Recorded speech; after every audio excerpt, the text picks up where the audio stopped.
That clock keeps ticking like a metronome, and my thoughts keep telling me to get me home, but my balls keep telling me to let me just let me That clock keeps ticking like a metronome, and my thoughts keep telling me to get me home, but my balls keep telling me to let me just let me That clock keeps ticking like a metronome, and my thoughts keep telling me to get me home, but my balls keep telling me to let me fuck all that shit, just let me go. Broadcasting live from the heart of Europe, this is the most badass YouTube broadcasting the known land. Ladies and gentlemen, I'm Tommy C, and I'm with a fellow European. Hello. Everybody's usually from the... Well, actually, no. I did have I Hate Everything. He was on the other side of the Atlantic. So, Inabber, welcome to the program. We have a lot to talk about. Thank you very much, man. Glad to be here. It's great. Inabber is recently got in the news because he exposed Chubbs. He pointed out that and we're going to refer to him as a 12-year-old because I do not want any more hate going his way due to the situation between me and him. That he stiffed a 12-year-old. It turned into an even bigger controversy that it didn't have to. Because he apologized and then kind of yelled at him offline. And do you have a friendship with Billy? With Billy? Oh, yeah, me and Billy are friends. I spoke to Billy earlier, and me and Billy, we've spoke quite a bit, but we've spoken more after the Chubb situation, after the whole video, basically, because obviously, I feel like he wants to be in my good books, and he's all right bloke. I like Billy a lot. I like Billy a lot. I'm not saying he's. I like that he's kind of a fuck up too. I'll be perfectly honest with you. I mean, he's human. Yeah, exactly. Well, I mean, he does show that side, and without defending him or anything like that, I found it amazing that I was in a voice chats with you and him for that, and you remain very civil. Yeah. We genuinely haven't even had an argument. Like, the only thing relatively close to an argument is when he said I dragged out my video on him when I brought in the points about the Discord server when he basically shouted at ML Joe. That was the only thing he really disagreed with. Oh, okay. That's it. It's kind of a minor issue considering the weight of the man, the weight of the problem. But we've covered Chubb's situation ad nauseum, but that also led to this young man that you properly pointed out was kind of given the shaft to Keemstar embracing him and sort of what seemed sort of like a nice thing to do. This kid got ripped off, and on December 28th, the drama alert went out encouraging everybody to sub, which resulted well over 150,000 subscribers. And there was one point where he gained 40,000 in like a second. Like, he jumped from 120 to 170 in like a second, literally, because the subs froze, because that's how it works. And then randomly you just see this massive jump from 120,000 to 170,000. Wow, that's amazing. The good story didn't last, however. Of course, me and Keemstar were into it over the time with Flamingo. And I specifically remember Come At Me, Big Boy, and a threat to openly just use this kid as some kind of weapon. And I had mentioned on a podcast with Dave that this was it wasn't going to end good for anybody. And it didn't. And we've seen silence, absolute dead silence over the situation. Oh yeah, I remember you saying it before we even spoke about it. Like, after I think it was a day of him getting shouted out, you said, well, it's going to get a week or two, a month maybe, his channel's going to die, and Keem's just going to disappear. And I haven't seen Keem even tweet about him anymore. No. In the first few days, Keem was tweeting about it all the time. And I'm all about, I mean, yeah, he shouted him out, and you shouldn't really expect any more support. But at the end of the day, the kid's 12. And I know we keep using that shield, but he is 12. Well, I don't know if it's a shield at this point, because the reason we do that for people under the age of 17 is that they haven't I'm not even biologically as smart as this young man is. They haven't reached the stage where they can deal with the stresses, and what he had to deal with was real life adult stresses. And it boggled my mind that he would ever try to do anything like that, and not think that it wouldn't end in a bad way. Even go as far as promoting it and using it as a threat, like an open threat. And not realizing about this kid. You know, it's one thing if I screw up and over the baited situation, I lose tons of subs. I was like 39, 40 at the time. Patrol. Thank you so much for the donation. Did I ever tell you the story when I took a shit in the shower? All right, we'll get to that later. Oh no! Well, I was trying to be serious, and then the fuckheads take me right out of it. The thing that scares me, and it goes into what we're going to talk about, the YouTube partnership change rules. It really scares me that we have a situation where the guy that runs the news, runs the contest checks, runs the either is in business with the commentators that could call him out, and every other commentator is either had been beaten in submission. They simply don't want to deal with it. And any up-and-coming commentator, like we've seen huge growth from November with Turkey Tom, they will be stepped on. Although it did kind of end up working. I definitely think he's looking. I'd say what he's doing is smart. It's very business-minded. Because obviously companies trying to get monopolies and things. So Google have a monopoly on the video sharing thing, and he's trying to get a video. He's trying to get a monopoly on an audience. So I think he's trying to get a monopoly on a narrative. And if you don't share the Keemstar narrative, even if you're as small as I am and as irrelevant as I am, he comes to my chats regularly and makes attacks. And not even on me or my opinion. It's usually my family or something like that. He watches every single video. Like, I know he does. Like, I know. I got it a pretty good source that he watches everything I do. But which is, that's all wonderful and great. But if anything, I mean, I think it's got to be pointed out. We had two major stories. We had pretty solid evidence that FaZe Banks was working with Cabos, and we have this, like, I mean, I'm sorry if you don't like, I guess physical abuse. If you don't like the way Daddy 05 uses kids, no one could disagree on the physical abuse, but the way the Daddy 05 kids were used to entertain, I really don't see much of a difference, minus nobody got smacked in the face. And if you don't like child beauty pageants, when these kids are put up there and kind of marketed, I don't see the difference. And the problem is, the penalty is not going to be paid because Scarce is not going to do anything against that. And we don't make. Sure, go ahead. What's Nava's diet? I like Uber Eats. I'm vegan. That's never so. We'll get to that. Probably was Chubbs. Then we've just we have a dictator. We have the Sheriff Keem, who only has his own. It's fucking crazy. Yeah. Because a year ago, maybe a bit longer than a year ago, everyone fucking hated the bloke. And I was saying this to a few others the other week. It's clear that he's just changed his audience completely. He's gone from having a commentary community audience and a few other people to having a complete Rice Gum and Jake Paul audience. Yeah. I know. Well, I mean, everybody benefited from Jake Paul. I want to get into Jake Paul and how that's going to affect the partnership thing down the road. But look, to get in this game and even make a little scratch, I'm not even talking enough to pay your bills, you kind of have to get shouted out by somebody else. I mean, I would even say to get 1,000 subs, somebody's got to know you. And with the recent YouTube rule changes, and I can see why Keem's dancing, you got to be picked now to maintain the amount of. It's very, very rare that somebody can just get big without a shout out. I mean, I've never had a shout out personally, but I know people. Yeah, you know a lot of people. We were recently in a chat with some heavyweights and some people that have names around YouTube, a few thousand subs, and they're known as commentators. That doesn't hurt. I mean, even it's just like association. People subscribe for association half the time. So people see I'm friends of Alex, like one of my closest friends. So people are just going to subscribe for that. And because I used to do it myself before I used to make videos, I used to subscribe to people who are friends of other people. Sure. Classel's Crazy told me is like we get filed by people we don't know that have check marks and stuff like that. It's kind of an unspoken YouTuber thing that we just kind of follow each other. We might not even like each other. We might not even like each other's content. But the networking aspect, and I saw that in the early days when things started picking up for me, it's just they come to you. They come to you, and I'm sure you're experiencing that right now with some of your growth.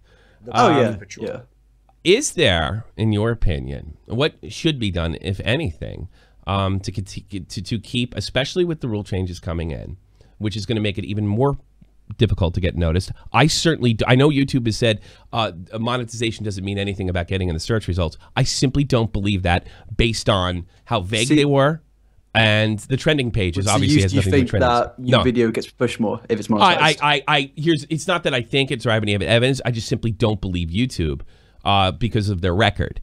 Historically, they're vague, and they don't necessarily explain anything. I mean, even the when you get the letter, the explanation from YouTube, he says we're doing this to help our community. We're doing this to save and protect our community. What I do from like what? Like they gave no specifics, you know. I do like that they're being like in the last 2 weeks. I mean, the Logan Paul situation, it was bad, but it's done nothing but benefit YouTube on the long term. Probably. Because they're actually being forced to be more honest with their creators now. Because the fact that they didn't respond for 5 days to the whole situation was fucking mental. And then they came out of the letter saying how it was bad, which was like, well, you put the video on trending. And to be honest, though, I wasn't bothered that the video was on trending because it was a fucking trend. That was probably the first one that belonged there. You know, you're absolutely right. Man. So it's, right. I wasn't bothered by that. I was just bothered by what it was. The content, But you know, like speaking at that speaking about that and the trending topics, but I think the point, not so much to. I don't buy that yesterday's rule change had anything to do with Logan Paul. I don't believe it for a minute. I think this is probably planned for weeks. Didn't PewDiePie say it was to do with Logan Paul? He believed, but I think that's what he believes. I mean, we're all talking about. I mean, everybody's speculating at the end of the day. They would do that. Though. I don't even understand how this protects the platform. I think what it does is it closes the door, and the people that are already in have the power. That's the way I see it. Because, like you said before, it's almost impossible to get in with when all things being equal. It's you have to know somebody. Now you definitely have to know somebody. And with Keemstar being either in business or having built some of the most powerful, fast-growing commentators and some of the most respected commentators, plus being in charge of the contests, that's the one that really gets me. Well, my view is I genuinely believe the reason they've done this is because. On YouTube, you get a lot of channels uploading random videos. So it could be like an ISIS video, and they could upload it, and it'll be a channel with 1 sub. Because what channel is going to have this point where they have about 1,000 subs to upload this? So they're going to upload these videos. I don't know. And as I say about a beheading or something, gets monetized. If say a Wall Street Journal sees that, going to go straight to the brands, and it's going to be. Oh, okay, all right. I just wish they would have elaborated on it a little more. That does make sense. It's the best argument I've heard thus far. That was the instant thing I thought, but I haven't seen many people say it. But no, I haven't seen anybody say it. I think it's PR protection, honestly. I don't think they I don't think it's about money, because at the end of the day, they're still losing money, and they're going to still be losing money. And the ads are just going to be the ads they're spending. What people don't realize, it's not like they're keeping the money. It's just going to the other creators. I'm going to be earning more money. A bigger creators are going to be earning more money because we have more than 1,000 subs. I don't think. Honestly, it's to do with money whatsoever. I think it's purely protection. Maybe in terms of getting the brands to come back, then yeah. But I don't think it's anything to do with money. I don't get the thing it's doing. I'm more worried about the that makes a certain amount of sense. Like, you're not going to have 1,000 subs if you're just uploading a random beheading video. You're absolutely correct. And then if it's on there and the Wall Street Journal can't screenshot and say, "Hey, look, there's ads running on it," that's it. But my problem is, while I think that's well intended, is what it takes for somebody to even get noticed. And it was hard enough to get noticed on your own. Now it's become a lot more popular. I was talking to The Right Opinion yesterday, and he said this is what he believes. This is speculation, of course, that a guy like I Hate Everything, who is really well respected, makes excellent content, simply wouldn't have been able to grow under this particular circumstance. Yeah, 100%. Because the content he makes isn't. He makes.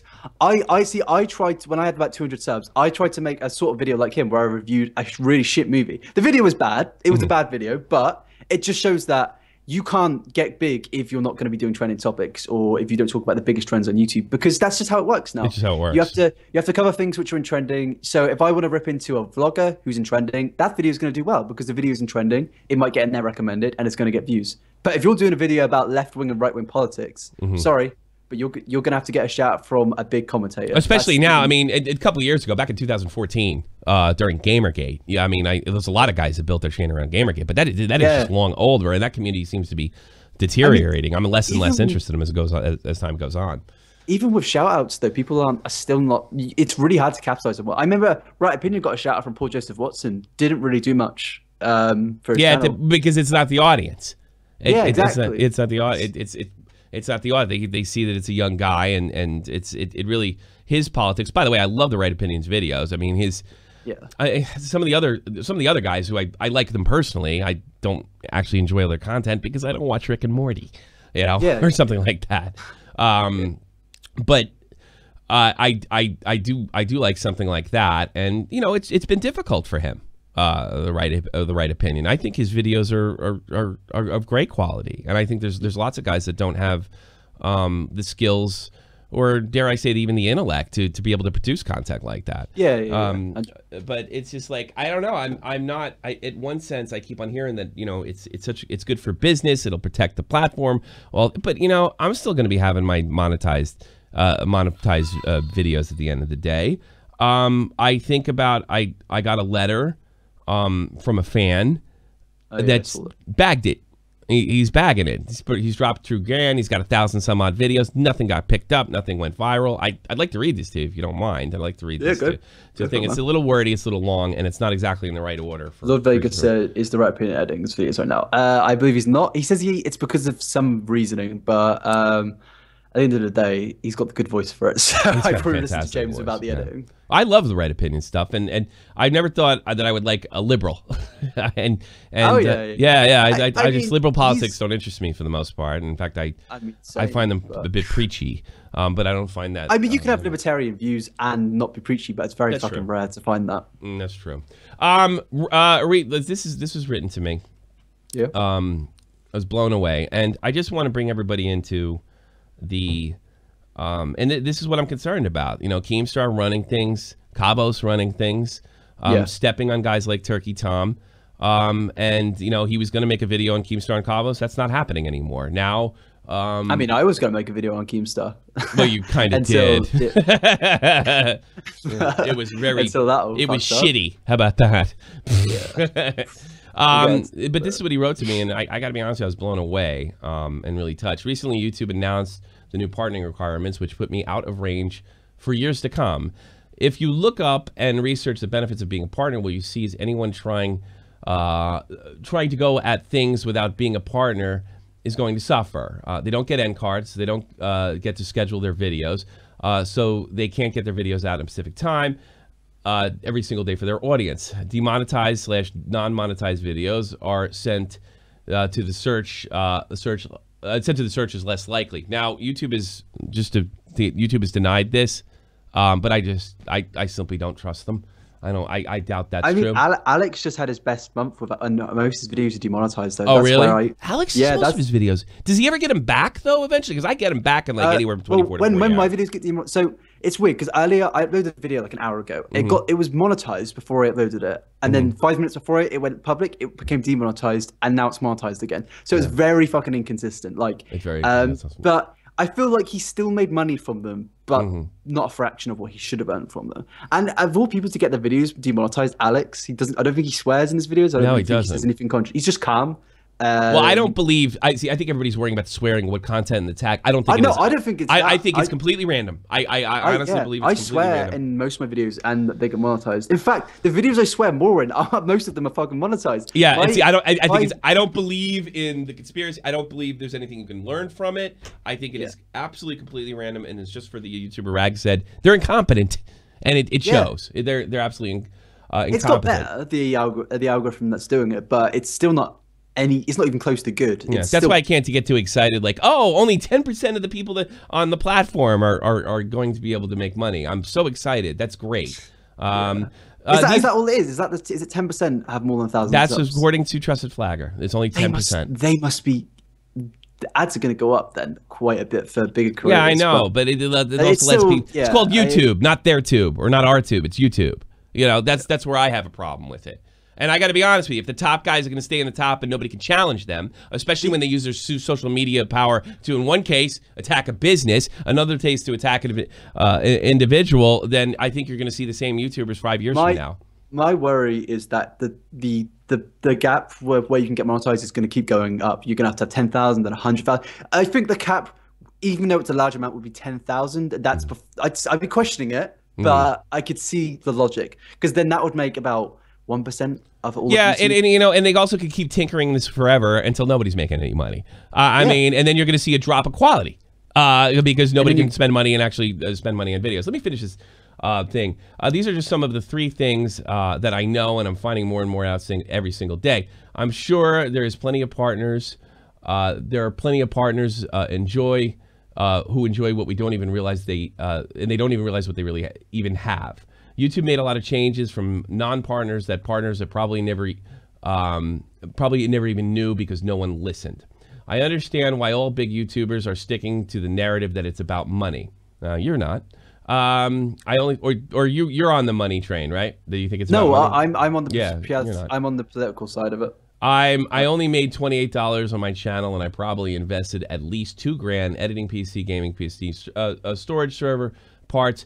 It took me in the face to tell me this was about to look me in the face and tell me this is about money is stupid. I'm fully aware that as a small YouTuber, I'm barely making any money. Fully aware. I don't need to be lectured about that. The argument that many small creators are making is that it's just giving bigger YouTubers an even bigger advantage that they already had. And I tend to agree with them. I have subscribers come back to me months later, shocked that I'd be putting out content every day because it never hit their feeds. YouTube can't even function at its most basic, and they're going to make it even harder for smaller guys. I can't argue with this guy. The only thing I could possibly argue with is the fact that the issue whether demonetized or non-monetized video will get in the search feed, and I tend to not trust YouTube on that. On top of all the demonetization, constant fears, and what they will entail for search results, I can't understand at all. Due to all of these things, I decided to quit. I had nearly 2K videos, 218 subscribers, and I had been at this for 4 years. Back when people like The Creatures and YogaCast were top dogs in the world, I got to see Markiplier before he hit 100K. Hell, I remember when Uberhacks Mova, who I've never heard of, I guess that's before my time, and PewDiePie were competitors. To be here so long, I cannot even begin to convey how hard of this decision this was for me. By the way, guy, I know a lot of people are laughing at you, 200 subs, whatever. I completely empathize with you. I know people, they live, sleep, and breathe this, and they don't make a dime from it. But it was made. Let's see, the hard decision for me, but it was made. I refuse to keep the narrative that the little guy has a chance in this platform, on this platform, through merit alone. I refuse to keep the narrative that the little guy has a chance on this. I really need glasses on this platform alone. No, I completely agree with you. Just know that even when times were tough for the channel, even if you don't see me in the live streams, I'm watching your content. I'm still catching up on things from videos that Keem helped remove with false strikes. Well, we don't know that for a fact, but he did know it before I did. Without a channel now, I suppose, aside from writing, I have plenty of time to catch up. I've been watching since before Baited broke up and have continued to stick around even now. Perfect. I always liked your content because you always been real for us. You won't bow down because bigger guys come for you. You've given me many laughs since I found you. Almost every single podcast is a great listen, even the ones that are crap or that clown had to save. I swore that if the day came, which I was a content creator, I was fucked to be a content creator and just had to quit, that I would at least give one YouTuber a donation to one YouTuber for all the content they've provided me. I chose you, and I was blown away. I got a check for $200 before I started the stream. Yes. That's amazing. So, I think I got to shout that. I have trouble saying this guy's name, but I certainly have to. I certainly have to shout him out. Yeah. And I don't recommend quitting. But I do understand that. I do understand. I do. It's, and you know what? I'm gonna actually put it in the chat. I don't know. It's some accented word. I'm still not 100% on the idea of that. My eyes, it was a good change. I feel like this guy, I feel bad for the bloke, but sure. I feel like his situation is, I feel like his sad, like it's I'm not saying it's a sob story, but I'm saying it is a sob story. I'll be honest, it's a sob story. He's mad. He's upset. I feel bad for the bloke, but I still feel my point stands. I think his purely political. I feel like they're doing this in case some bad video pops up and another company like the Wall Street Journal takes it off. I can see. I just feel bad for him. I do. I feel bad for him too. And I'll be honest with you, just because I read that sob story, so to speak, and I don't mean to denigrate, because I mean I have a lot of empathy for people who got this letter today. I got it in a couple smaller channels, but that doesn't matter to me. I know this doesn't affect me, at least right now, but I do want to remember people it does affect. I just put it in there. I'll put it in there again. Go sub this guy's channel. I can't even say his goddamn name. Zelkrin. It looks like one of those World of Warcraft names, like one of the end bosses, and I can't say it because it starts with a fucking X. There it is. That's Zelkrin. Zelkrin. I don't know. I was gonna say it's gonna pop it up, and we'll give him a little pop. See, I like it's again. I'm looking at his content now, and it's like that sort of content 5 years ago probably would have gained subs. But that's when he got into it. If you talk about booty the pie market growing, of gaming is so saturated. Yeah. Like that's the most saturated market by far. Yeah, absolutely. Then vlogging. And you need a shout out from Vanos Gaming. Thank you for the subs, guys. Thank you for the sub, guys. And I think that I was completely blown away by that. But I just look. I mean, some of us don't get subs because we're not very good, and nobody likes to say that. And I'm certainly not saying that, but. For this guy. Oh no, trust me. Like, I when I was at 1,000 subs, I had of all people, Giraffe messaged me saying, "Mate, your videos are boring. That they're just you're not fun. They're shit." Oh, that's funny because he outright has no talent. But go ahead. Oh no, I don't like his videos. I can't stand that kid. I needed somebody to tell me, and then I changed my content up, and then 2 months down the line, I've gained 20,000 subs. So it's like I needed a reality check. To be fair, well, yeah, you do need I do need criticism, but God, I'd be damned if I took it from that jerk. I know. But out of all people, I would have rather it been like Alex or Brad is banter. I like Brad. I know. I like these guys as people. Just don't really like. I like Brad's videos actually. They could do make me laugh every now and again. But, I don't know. I almost think you got to be English. It's the old. And I think a lot of Americans do like it though because of the I do. I think they do. I mean, I got shit tons of British fans, and they make I would say the majority of the calls over here. But I do think that some things are local. That are funny. I don't get it, But I guess if I want to do the reverse, if I saw a funny YouTuber that had a thick Brooklyn accent, I might think that's more funny than maybe somebody in Norway. I mean, to be fair, the American accent is just like I feel like it flows better with comedy half the time. But British humor nailed on can be great. British humor is fantastic. The dry delivery and.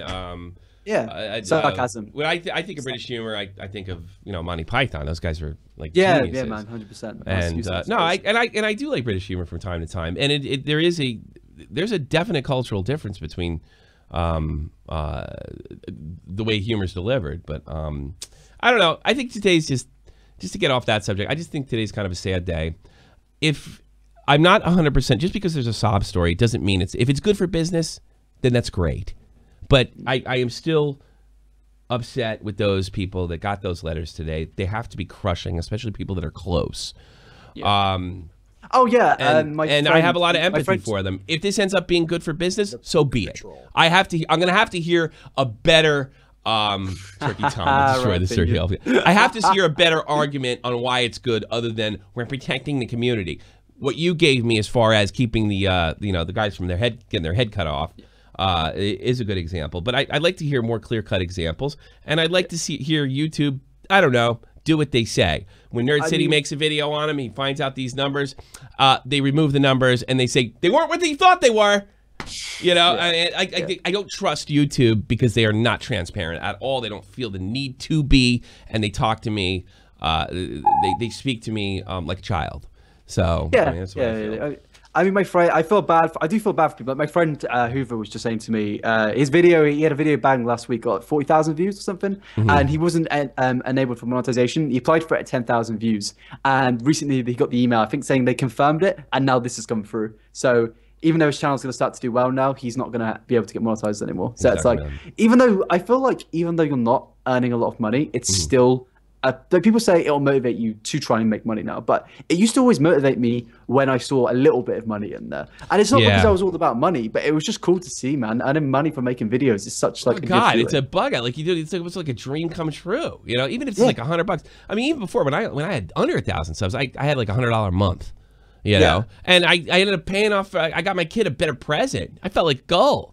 My 20 people in my stream helped pay for this. It was a combination of donations and a $100 check. Terry remembers it. And it was cool to go thank them. You know, and say thank you. By the way, my little girl was getting this gift, and this is nice, but you got her a badass one. Thank you very much. Yeah, I mean, my first like proper like decent YouTube check paid for Christmas presents for my family and friends and stuff. So like that was like it was cool. Like I didn't have to go out and get a part-time job whilst at uni. I could just make videos, do something I actually enjoy. That's amazing. Yeah, man, that's amazing. Because like this time last year, when I was in my second year of uni, I was waking up at 5 a.m. to go work at 6 a.m. until 11 a.m. So not that long shifts, but just doing that whilst you're at uni to either just scrap money basically on the side to pay for Christmas and stuff. And now I can just wake up normal times and make a video. Yeah, that's just amazing. I want to talk about you a little bit. Let's talk about you, like, so you are, what, 12 years old, 13? I know, when you say my age in the chat, everyone's going to go, what? Yeah, no, I know, because I told somebody today and their jaw dropped. You know, really? Harry Potter over here is 21, right? 21 in 12 days. And I was telling you that I had the same problem as a kid. I got carded in the States, not over here, but I got carded in the States until I was 30. So it's kind of a good and bad problem to have. The problem is you're going to be 25 and still look like a boy, which some chicks don't dig. You know, boyish, a few wrinkles don't actually hurt. That's what you find out when you're a little older. For some reason, wrinkles means I can fucking pay the mortgage. I don't know. That's just the way. That's the signals you say. I mean, it's just it's never been a problem, but it would always be nice to not look fucking 10. But I know what you mean. No, but like I couldn't even gain. I didn't start gaining weight till I was like I graduated high school a little over 100 pounds. I didn't start gaining any kind of weight until I was like 24. I used to be fat as fuck. Honestly, I used to be huge. No, no, you got a picture? Chub size. I was huge. Man. No, well, what did you guys change? Because Chubs used to be skinny as a rail. Oh, we basically had the opposite. I'd say starting college, so about 5 years ago, I was fucking massive. I was like a fucking walking tangerine. I was huge. You have a picture? You have a picture? I don't right now because there's so little photos because it was so bad. Oh right. Oh yeah. I used to be huge, and the thing is, I used to have Chub's length hair. It was that long. So it was awful. But then I lost all my weight playing football. I just started playing football. You just play football and that's it. Yeah. So wait, how many times a week do you play? Huh? How many times a week do you play? At the moment, I haven't played for like 3 months because I've moved back to uni. But in my back in my like proper days where I was proper into it, I was playing 11 aside on Mondays, 6 aside on Wednesdays and Thursdays, and then Saturday and Sunday league I was also playing. So it was like training nearly every day. And then just constant grind of playing football. And I was fucking awful at the start end. I was terrible, worst player in the team. Because you can just imagine this fat kid just trying to play football. Oh, I imagine. Like around, and I got like roasted and stuff when I was doing it. But now it's just like I'm decent, but nothing special. But I just who cares as long as you're running? I mean, here's the thing: if you still sucked, you still lost the weight. You know, I mean, if you had any chance to go to the pros, even like a second league, you would have showed that talent already. Just enjoy the fact that you can still run around, because like when I'm done, I'm in pain. I gotta like put the ice. Oh no, don't get me wrong, mate. I am still in pain, but I see my problem is my ankles. I have ripped ligaments in my ankles so many times, so now I just get pains in my ankles all the time, purely because randomly it's like snapping my ligaments. Also, Vegas said in the chat, are you going to VidCon? I might be going to VidCon if I can afford it at the end of the uni. If you can, well, that's the thing. Well, if you keep blowing up, maybe you'll be 100K by this summer. That's what I'm hoping for. If Turkey Tom doesn't catch up with you. I need to speak to Tom. I feel bad for ripping into Tom a lot. I'm happy for him. I'm not seeing another commentator who doesn't make dog shit content. Well, let's talk about that, being happy for each other. I recently got kicked out of the Retard Brotherhood. And I was busting. I don't really care. I was kicked out of the recent because I was really busting balls. I mean, I said Turkey Tom would hit 10K by the summer, right? And me and he'll be at 10K by next month, 100%. You really think so? Oh yeah, definitely. He's really only started this thing in September, from what I can see. I'm just confused at how his videos get so much views. I'm not saying it's bad. I'm just confused because they're not trends. The videos are good. They're not amazing. I'm not sure where all the views come from. I don't know if it's from Reddit, but I'm happy for him. If he's found his niche and he's enjoying it, then fair fucking play, I think man. there's something honest about Turkey Tom. I don't know if look, he doesn't always appeal to me. I'm only going to watch Turkey Tom when he's covering an issue that I'm interested in, and that's what I do with most of the YouTubers. Yeah, what does Turkey Tom think of this? What does Alex think of this? What does Inabber think of this? If you guys are covering something that I don't give a rat's, I'm not watching it. Or if you're in trouble, then I really zero in. I mean, you fuck up. You fuck up, then I'm really paying attention. But if I had to say that I think Turkey Tom has an honesty about him that comes across in his videos. I think that's what works for him. That's just a guess. I'm definitely not a critic.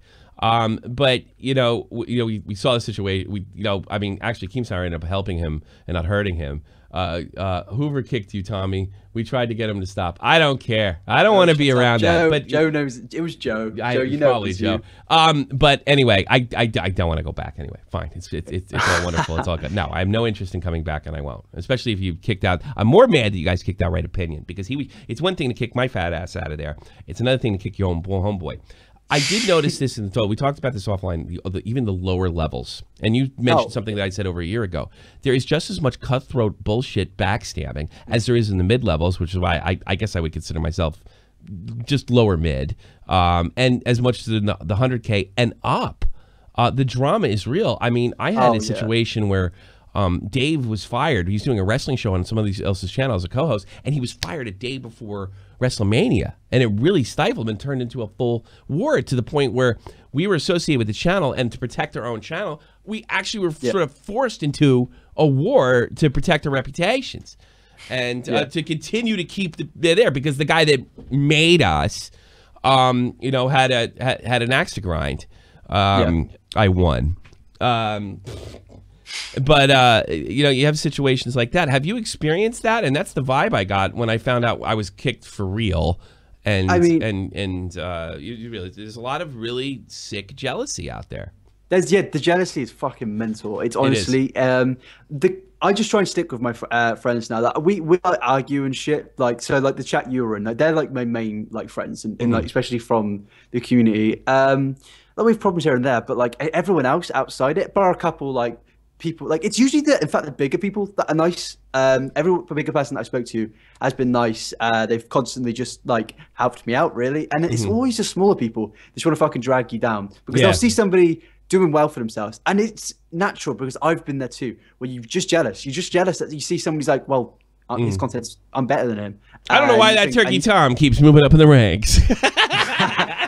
No, but go ahead. Everyone says, "What's your advice?" My advice is just like upload and stuff as well. Like it's just upload daily if you have to, if you can do it. How do you deal with the people that are around you that are like this? Because I mean, me and Dave have always said Dave's passed me before by over 1,000. I think at one point over 2,000. I was happy for him. I think at least. I don't know what do you do to deal with that? Do you shake hands with the devil, or do you avoid those people? To be honest, if somebody says to me, "I'm better than you, but I have 200 subs and you have 20,000," I'm like, the numbers speak, really. You may have better content than me, but I'm putting in the work rate, and I've got a bit lucky. It's like I'm not gonna. I like that answer. I got a bit lucky, a little luckier. You know why? Because I put myself in a position to be lucky. Yeah. It's that's what YouTube. You can make the fucking best content in the world, but at the end of the day, you need a bit of luck. 100% a bit of luck. I know some creators out there who have less than 1,000 subs and they make great content. There's this. I can't remember his name now. Hold on. Yeah, I tarnished your good name, Vanilla Rice. No, you tarnished your good name. You fucking kicked your own homeboy out, bro. That's one other thing to throw my ass out. What the fuck do I care? I liked fucking the memes and shit. I got a big kick. I was gonna leave immediately, and I got kicked. And I actually started having fun. I thought I was adding with the stupid stuff that I posted. But I mean, if you guys should be rooting for Inabber. You should be happy because he could turn around and do you the favor in a couple months. I mean, think a little in there, guys. Think. To be fair, most of them are. Out of everyone who I've spoken to, they're definitely the most supportive. But we always take the piss out of each other. But that's a little more than taking a piss. Oh yeah, yeah. You mean I thought they were going to add me right back and we were just busting balls. But when I was told that this not necessarily was ball busting, I was like, well, what a rat's nest. There was definitely more reason. There was definitely more reasons to kick Right Opinion. Not if they're true, but yeah. All right, let's. I don't want to go into that. I don't want to go into that offline. And what have you. But I don't know, man. You know, I don't know. It's like I find the YouTube is a rat's nest in a lot of ways. Have you seen the famous VWQ quote about it being cutthroat? No. What's that? It is cutthroat. It is cutthroat. I'm going to try and find it. If I type VWQ cutthroat. We're never going to take a piss out of fucking Danny. I miss him. Here it is. Here it is. Like V. Are you kidding? My future on YouTube is great. I'll be hitting 100K by the time you hit 2K. Maybe because that's what I'm prepared. Maybe that's because I'm prepared to play dirty. But YouTube is cutthroat, and I'm just playing the game. And that was like so I remember cringe. that. I do remember that one. But it was cringe, but it's true. It's really true. There is some truth in it. There is some truth in it. Yeah, but you know, it's like I couldn't. Maybe I'm. Well, here's the thing. I'm not grown, but I'm making more money than a lot of YouTubers that have 100K. And I haven't really cut anybody's throat. I've always played offensive defense. I wouldn't say I've cut anyone's throat. Well, that's the point. If we're all a bunch of, I think I said this in Baited, if we're all a bunch of scumbags, they're all going to turn on us anyway. If every one of us is a bad guy, if every one of us treats it like a video game and nobody has any friendships and nothing's real, then these people are going to come back and they're going to walk, and then we're all going to be out of luck. There's going to be no commentary community because it's for losers. And that's what I think is really like, you know, ML Joe, I don't know if the guy kicked me out. I don't really care. But I want you to pass me in subs. I want Turkey Tom to pass me in subs. And then I want to come back and get you. That's a healthy attitude. Sitting around and pissing and moaning why you don't have 10,000, 20,000, 100,000 subs is not only unhealthy, but it probably leads to getting no subs because it affects your content. You can't. I used to sit around and complain that I wasn't growing, and then I realized I'm not fucking uploading, and the content's not very good. So I just tried to switch up. Well, you know, you mentioned it before, and I jumped. Because I find it's not even his content. Well, I really don't have a problem with JRAF personally, but I don't like his content, and I do try. I do try to separate that. There is the meme out there like bad content, bad human being, bad person.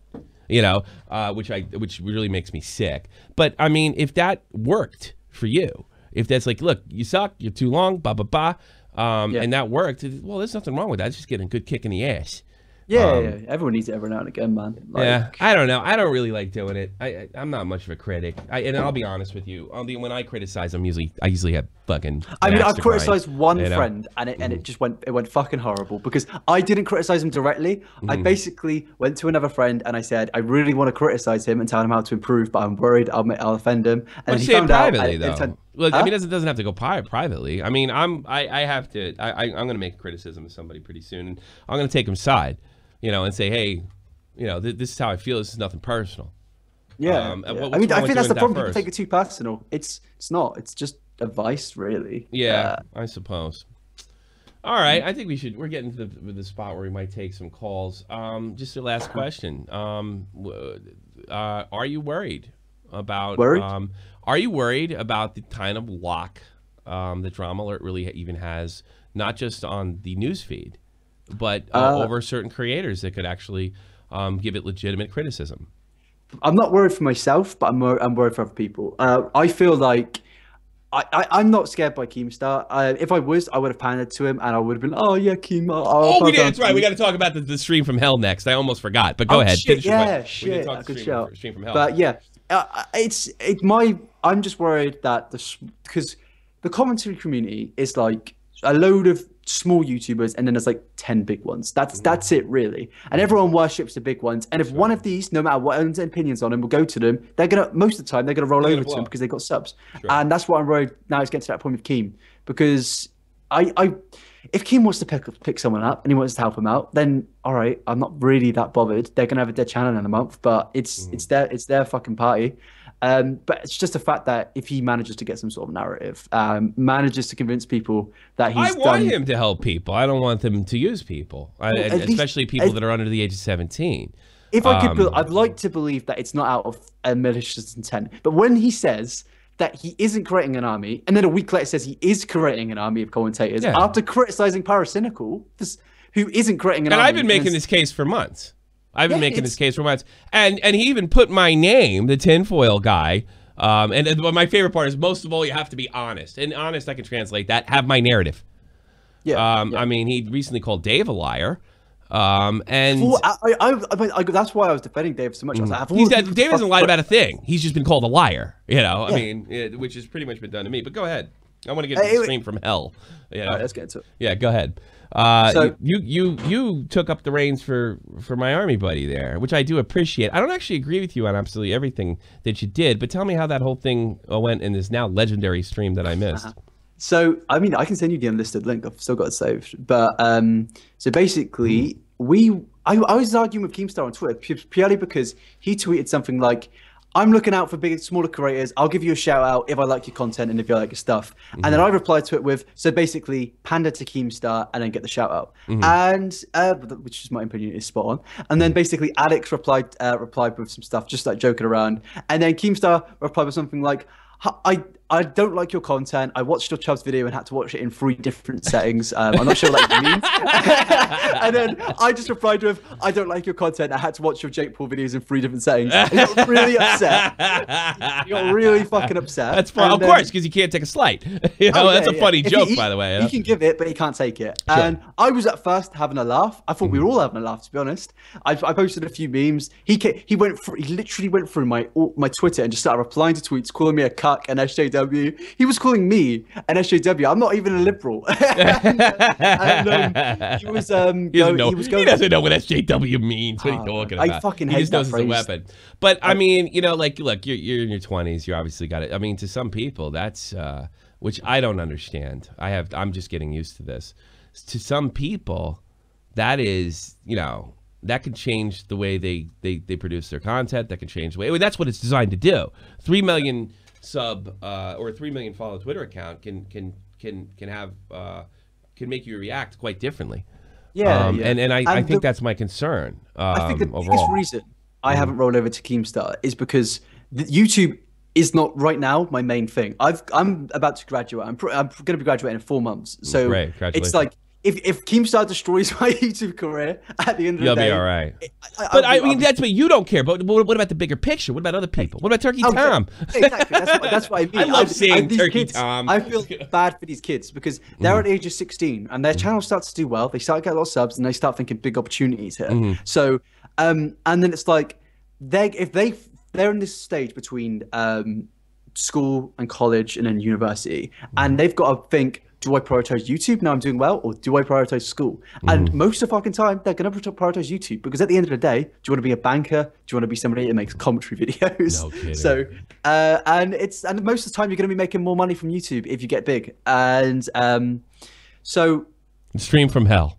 The stream from hell. You want to go overtime on this a little, because I was going to quit in 10 minutes, but I mentioned I have a feeling this conversation. Let's keep going. We got an overtime here in this. Yeah. So we basically, me and Alex were like, let's stream, let's have a laugh. I titled the stream SJW Cuck Speaks to I'm Alex. And then and Aiden Projects joins. We're just talking about his video on you. We said we didn't agree with what he said, but it was good editing. And then Keemstar messages Aiden saying, add me to the call. And then it just, you know, when Keemstar gets added to the call, what it's going to turn into. It was basically Keemstar thrown in, Baited episode. It was like a fucking shit baited episode. Basically. That's what people are saying. It's just like a shit baited. It's probably more entertaining than the latest ones, but yeah. But what was his main point of contention? It was something over Dave. His main point was Alex was slandering him by saying, because Alex is so basically, Keemstar docs Smart for YouTube, which resulted in him getting. It was like years ago. Keem was right. That guy was a creep. And I even said to Alex, mate, I don't think that's not a road you want to go down. My argument, because he was basically saying to Alex, you're slandering me, you're making false allegations, and then I said, well, what about the false paedophile allegations you made against Parasynagogue? Doesn't say a thing for 10 seconds. Then he just changes the subject. Oh yeah. And it's like, I'm like, I haven't heard anything about FaZe Banks. I haven't heard a tweet about fucking the 12-year-old. What a shock! I don't understand why you guys can't figure this out. Here's what I'm going to yell at you for. All right, because you need to get yelled at, young man, by a the 40-year-old washed up fuckhead. Here's the thing. You have him on. You have him on the content, what to say. He'll talk about Smile for YouTube or some stupid thing that he did that he honestly did fix. Because it becomes, you're a bad person argument. What you get him on is like, where did Dave lie? That's it. And if he watches it, you know what? This sucks. Goodbye. Click. But the pressure to keep him on because he is entertaining, that's what I do. You're going to talk about what you're talking about, I'm going to throw you the fuck out. And if he starts calling you names or saying something about your mother or stuff like that, which he's not above, he's throwing the fuck out. You know, if he's using you to muddy the water, you and Alex, and you guys are talking about Smile for YouTube, who the fuck cares about that guy? And that guy actually screwed him. That was just Alex. No, Keem brought that up actually. Keem, we were trying to talk about the argument on Twitter. He didn't want to talk about that one, did he? He brings up the fact that Alex has slandered him in other videos. Started saying Alex. Sue him then. I shouted at Keem and Alex and said, "Can we just get to the fucking point?" Yeah. And then Keem said who the fuck are you to shout at me? And I was like, this is my stream or something. We got. What? Cool, bro. You're the only reason. Cool. Reason many things, you big man. Fucking internet literally say it to my face. I fucking dare you. What the fuck was that? Oh, it's the narrator. He's busting balls. But go ahead, finish up. Yeah, it was kick just your ass. What are you, 5'2"? I was saying some things, and it made Keemstar shut up, and then he changed the subject. That was the entire. That's the entire argument, yeah. But that's what it is always with fucking. Or it's a red herring. But you did this. That has nothing to do with what we're talking about. Where did Dave lie? Dave was given a series of videos that he was given permission to use, right? But only if they could be played in succession. Right? Yeah. Dave played them all. He did the agreement. He debunked it, and he was called a liar with no context, which is a constant thing. And Keemstar made the point, which I do agree with him. Just because you're in the military doesn't mean you are guaranteed respect. That wasn't my argument, though. Yeah. How did it get there? Because you guys let it get here. You got to keep him on choice or get rid of him. You know, that's the only thing you got to do. You know? He said that Dave deserves no respect. None. Like, whatsoever. He said this man deserves no respect whatsoever. And Alex first replied. Based on what? Did he lie?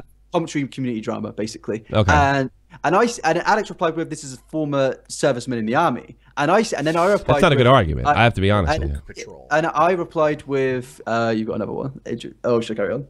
Don't read. No, I don't read all of them, especially the one person. He's trying to fuck it up. I know that guy. He's a friend of mine. Don't pay attention to him. Okay. I don't read all of them. Big ones I do. I can't read all of them. We can never have a conversation. The fuckheads know that. But go ahead. So yeah, he basically said it deserves no respect, and I replied with, I mean, he deserves some respect. He's fought in the army, and then the argument, he didn't even reply to that. And then eventually he said that he didn't mention the military once, and then somebody sent me a deleted tweet of his where he mentioned. The point was fine. He said in that just because he's in the army, he started talking about him in the military, and all I said was, you just said that you didn't mention once that he was in the military. That's just a deleted tweet. And then he just goes off on a rant saying, Dave never talks about the military. I'm the one that invokes it all the time. Dave never talks about the military or uses that to say, hey, I don't think I've ever done this. I've never invoked, I'm a soldier, I know better than you. Yeah. I might have said I have an experience of a soldier, and this is how I came to this conclusion. But certainly Dave, who never talks about the army unless he's with me, has never invoked it. I'm a serviceman, therefore I have some sort of better insight. And the thing is, no one was arguing that point other than Keemstar. It was him arguing with himself, which we've said about 1,000 times. And he basically made this bullshit point up to defend himself. And I said, Keem, I could not give a fuck about that point. You're spot on, mate. Carry on with it. But my argument was, you said you didn't say this, and you lied. And it was like, at that point, I didn't care. He made one lie, one mistake. It might have just been a miswording. But my point was that he was arguing that he didn't say it, despite the tweet was blatantly there. And it just kicked off into him going through my tweets, insulting me, saying he doesn't find my content. I've got an annoying voice. I'm like, Keem, I don't give a fuck, mate. It's like... hey, commentators, Danny, Jamie Pine, this is it. What the fuck did you just fucking say about me, you little bitch? I'll have you know that I graduated top of my class in the Navy SEALs. I've been involved in numerous secret raids on Al-Qaeda, and I have over 300 Keem kills. I am trained in guerrilla. I imagine that was warfare, but missed. I don't know what the hell's wrong with narrator today. Is it even him? He's a wacky guy. Yeah, I know Narrator. Yeah, he's been around forever. He's a good guy. No, I guess, all right, here's the reason I didn't watch it. Because I knew that was going to happen. It's like, are you going to go watch Keem? No, because it's going to turn into a fucking circus. It did. It did turn circus. And, from an entertainment standpoint, that's great. And it's probably good for the stream. But as far as, pinning him down, it doesn't, when he can either just change the subject or avoid the argument altogether. There's only one person in all of YouTube that can pin him down, and that's iDubbbz. 100%. I don't believe that anymore. Do you not? Do you think he would go out? Do you think? I think he's reached a stage of popularity that I think iDubbbz would even be nervous about making a content cop on him. And I believe that I've heard rumors. He liked one of fucking what. I don't see iDubbbz feeling the need to do it. Here's the thing with the iDubbbz content cop. All right. It's like this. I don't believe that Ian gets up in the day and say, look, I want to ruin somebody's career. And to be perfectly honest with you, the meme that content cop ruins your career is not exactly accurate. And the one person I think it's only ruined one person's career. Really. Well, you know what? I don't even think it ruined him. Nick Cash ruined Leafy. You think? Yes. Because you had the entire arc of Baited him being screwed over, and it was absolutely 100% true, and Leafy didn't deny it. And then there was Leafy. There was a series of events that led to Leafy's downfall. It wasn't just one content cop. It just got the ball rolling. That's all. And I think the only reason that thing was made was because iDubbbz, from what I was told, was a huge Baited fan. Really? As far as listening to every single episode, yes. That's what I heard through the grapevine, that he didn't miss a thing. And that's what I think. And there is a hypocrisy of what Grade and Leafy did to Keem. Absolutely. And there's no denying that. But I think it was a series of events, a series of misadventures and bad moves by Leafy. I never liked it doesn't, Leafy Grade's video. Okay, whatever. Here's the thing, and he's not stupid enough. He doesn't make these videos to get the sub loss, right? The last one wasn't his. I thoroughly believe that Rice Gum was pumping his subs and buying his subs. Thoroughly believed. The jumps were just didn't make sense. Sort of like the Logan Paul stuff after. And the problem is when people see a red line, they're more likely to unsub than if you're not losing subs. Yeah. And on Social Blade. So what I think is that's a huge gamble. And if he makes that video, there's potential of repeating old accusations, old criticisms. New people really like him. Yeah. The Jake Paul fans really like him. And there's no sub loss. If there is no sub loss, whether he gets up in the morning and decides to get that sub loss, Content Cop is finished because it doesn't have what it used to have. Now, Ian doesn't do it for that reason, but I'm sure it's not going to be lost in him that his bread and butter series is now weakened because there's no minus on drama. I just can't see anyone else other than him. There's 4 people on YouTube who mainstream media could do him in. That's about it. Yeah, the mainstream media could do him in by just going the laundry list of horrible things he's done, even stuff that he's admitted to and apologized to. They honestly and they could take the thing with the 12-year-old. And that would be a game ender. That would be an absolute game ender. Playing a 12-year-old. Yeah, I'll be perfectly honest. If I had 100,000 subs, I would have ruined Cabos' career. I would have ruined it. If I had more subs, I'd ruin it. Absolutely ruined it. He has not responded to one point. The only thing he's ever said is he beat me in a Twitter argument. I honestly have no idea for what happened in that situation. Well, I'll tell you right now. They tricked me into making a video, helped make a video on Barley House.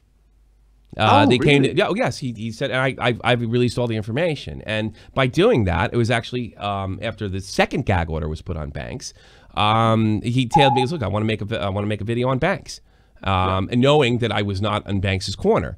And then he said, what would you hit him on? I said, I'd hit him on timeline and the sexual assault allegation. And then in the middle of the conversation, I just got a video from Banks. It really clears everything up. And that particular video that was leaked was about the sexual assault violation, right? Yeah. Was about the so they checked with me to see what would work, and it was a defense of Banks, which I was misled, which really made me fucking pissed off. So I decided to really, when he buried me, my buddy, my friend, when he buried me in that conversation, he didn't give me any slack, didn't try to help me out or the artist. He just wanted me to take the whole blame for a hit piece that I did when the guy makes hit pieces for a living. I was like, you know what? This guy's a fucking snake. He snaked me into making a video, an attack video. And here's the best part.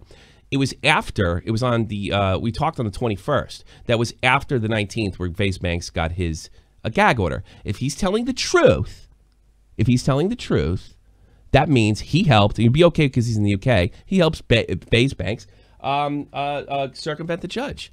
And the judge wanted him to take the video down because they were getting attacked. That was the whole reason for the gag order to begin with. And I'm furious with the fact. I almost thought about leaking it right away when I saw the video. I'm furious with the fact that I was used to attack that establishment. And he has never talked about that. He just said, I'm a bad person for not apologizing to some artist. Fuck him. Nobody gets apologies around here, big boy. Yeah, and so I've pretty much, just in the outside chance, which is really unlikely, that I get subpoenaed, I will turn over those particular tweets to the court if they see fit. It's that like it's that bad. I don't think I'm gonna get. Here's the thing: I've talked to people. Nothing's gonna happen because, from what I understand, the judge doesn't give a shit. Right? I mean, and I know people. I now know people in Cleveland that are close to the case. The judge doesn't give a shit. To reintroduce evidence after the trial is taken place is going to be close to impossible. This is not a capital murder case. This is contempt of court, right? Yeah. So for even that, but I'm covered now as far as that's concerned. I'm absolutely covered on such part, and I am on a campaign, especially since with these new rules. I am sick of YouTubers getting stepped on. I'm sick of them getting beat on. I don't like this hierarchy of commentators and honor the call with deciding what contests are good or not, being basically all under the hierarchy of Keemstar. I have a real fucking problem with it, and I'm the only guy that can't shut up because my fans pay me to do it. So yeah, I did. I flipped on Kavos because he was so brutally dishonest with me, and when he could have fucking helped me out after I did make that hit piece with his information, he was very, very apt to let me roll under the bus. Yeah, and look at me and say apologize.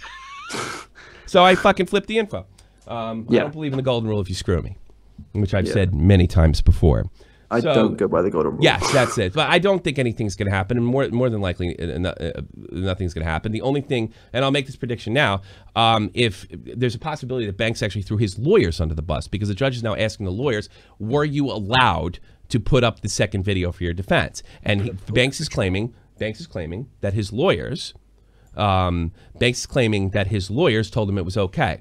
If his lawyers, you can quit. In the States, you can quit representing somebody. You don't have to give a reason. And between attorney-client privilege, they don't have to, if you did something, and most of the time they quit is because you're going to go perjure yourself. Yeah. Right? That's why they quit. So look for FaZe Banks lawyers to quit. If they don't quit, it might have been an honest mistake. But I don't think it's an honest mistake because right after the gag order was given, Kavos contacted me. He said he got the video from Banks. The Banks video was a counter to my narrative, coincidentally. And he never actually attacked the timeline. It's crazy. So I am absolutely, and it's getting, of course, it's not going to get any coverage from Scarce. It's not going to get any coverage from things, and it's all right there. The evidence is wide open, and we've had this situation with this kid. Chubbs used what Keem did to this kid, I think, was almost worse than what Chubbs did. Chubbs ripped him off. This guy humiliated him indirectly. So that's my new campaign. Goes a bit away from the topic, but do you think there's a big gap in the market for news right now, like YouTube news?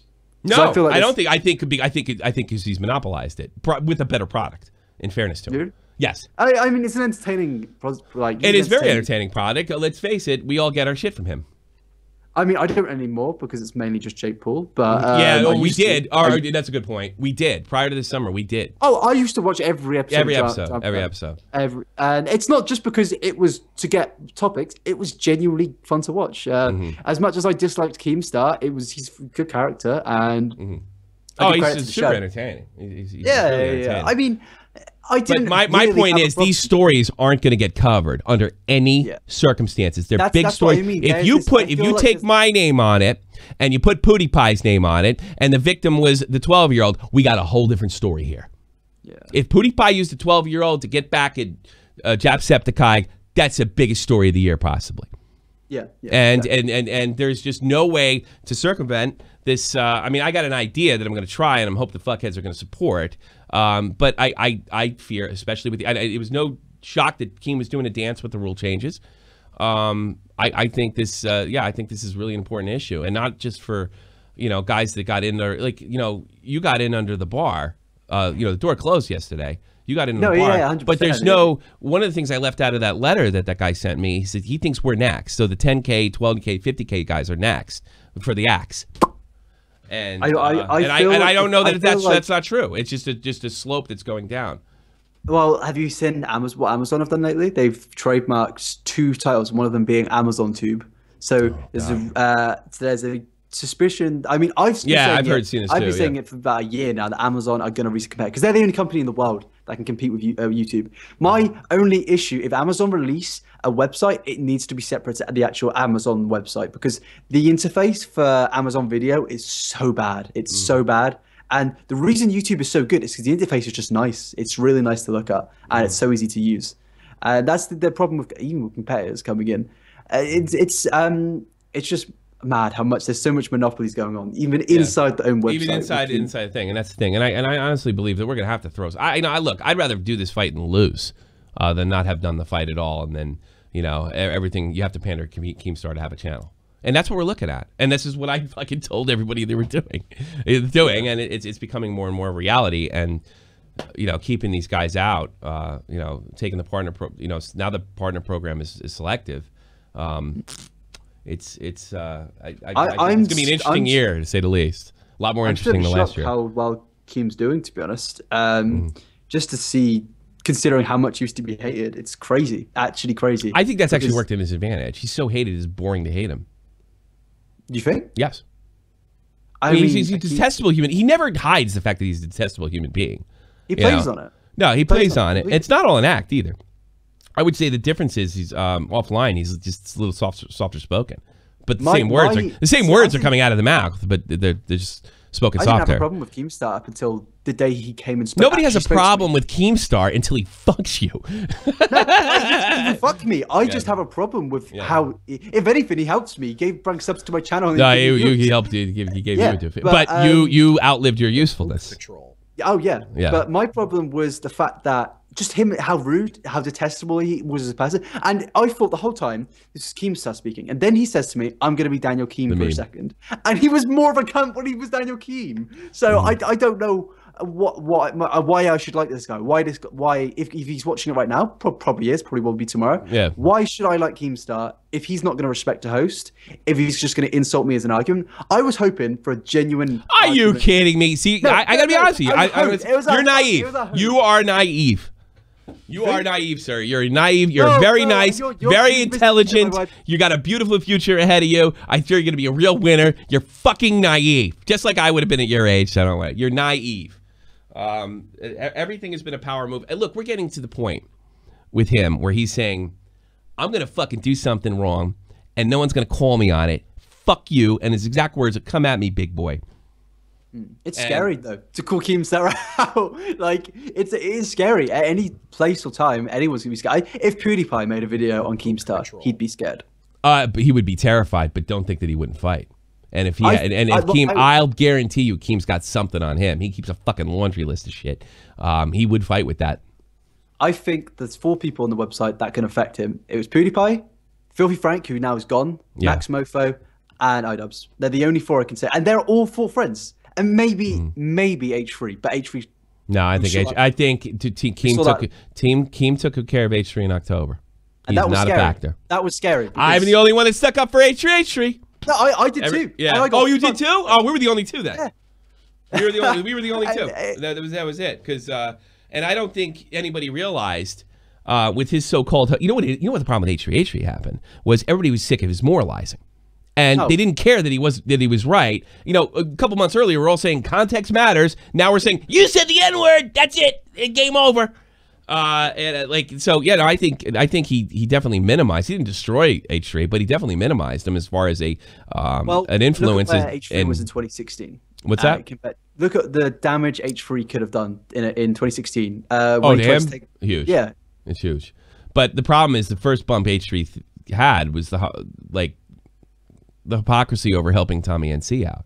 It actually showed some. It actually showed some holes in his game.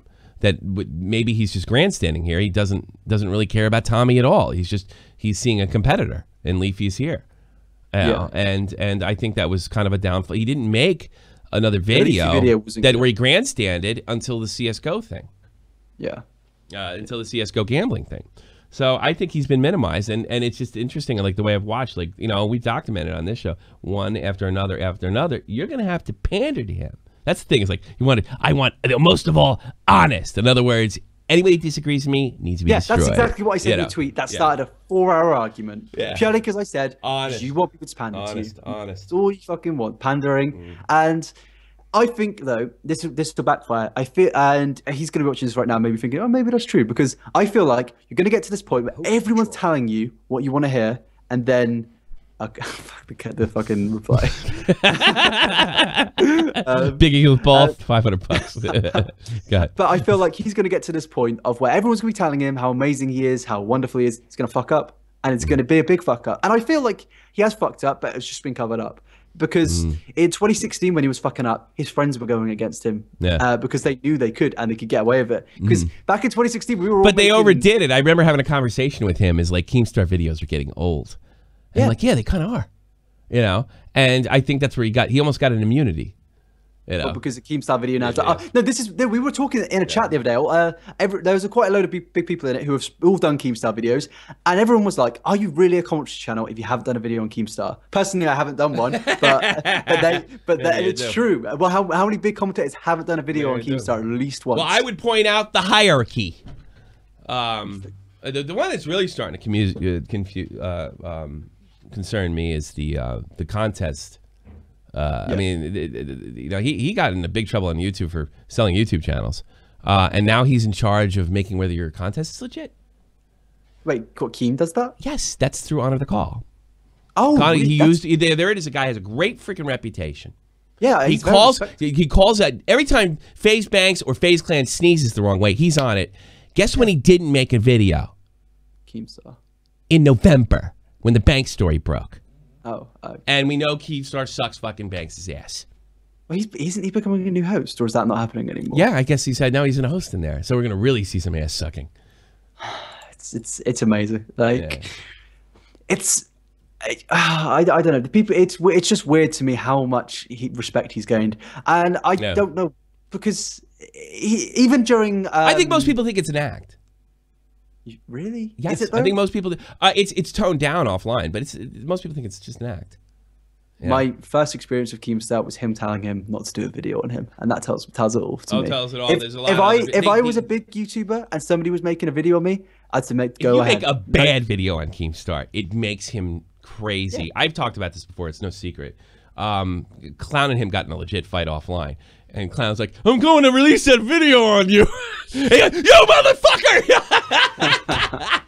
It really makes him crazy. That's why I make him nuts, because I have a 5-day-a-week broadcast schedule. I could talk about it whenever fucking I see fit.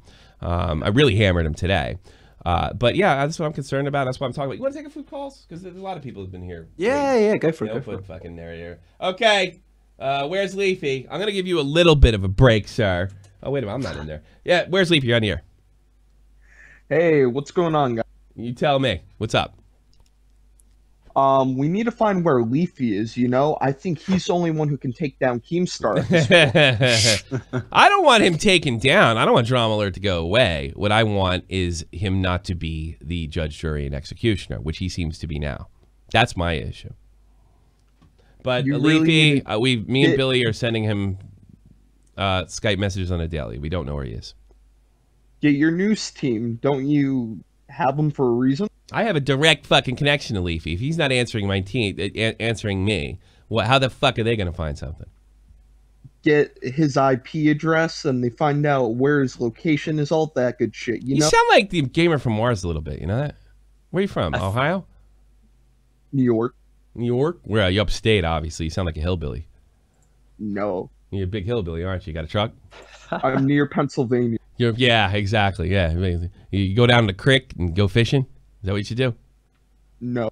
No, you don't. You just sit at home, play video games. I sit in my room playing Overwatch. Yeah. Are you overweight playing Overwatch by any chance? Maybe. Yeah, me too. All right, have a good one. Peace.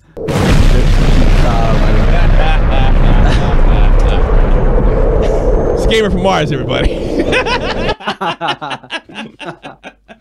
All right. Don't you dare troll me. Narrator, you're on the air. Make it quick, because you're on the other Hey, day. what's up, Tommy? What's up? You tell me. What do you got for Nabber? It's all about him. Come on now.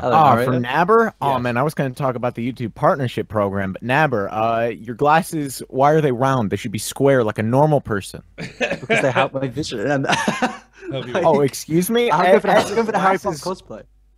Oh, Harry Potter. You going for the Harry Potter vibe? Hey, everybody, we got the Harry Potter of YouTube. Well, then is Keem Voldemort? I guess so. The real question is, who's going to be Neville?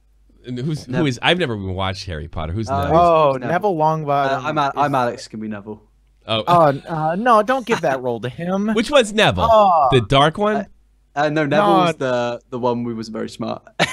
I want to be the guy that had the crazy hair, like the teacher that had like he was really dark and look at me. Snape. He was Snape. Yeah, I want to be him.